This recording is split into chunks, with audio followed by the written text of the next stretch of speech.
والتين والزيتون وطور سينين وهذا البلد الأمين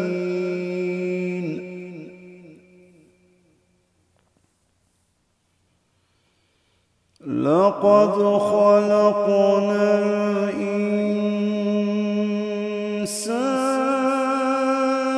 الإنسان في أحسن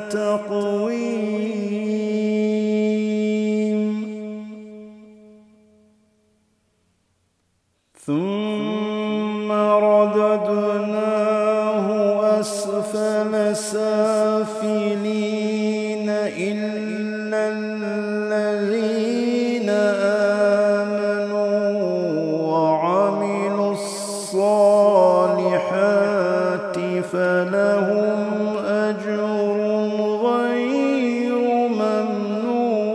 ممنون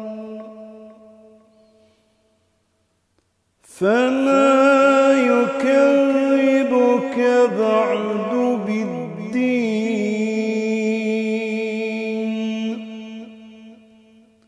أليس الله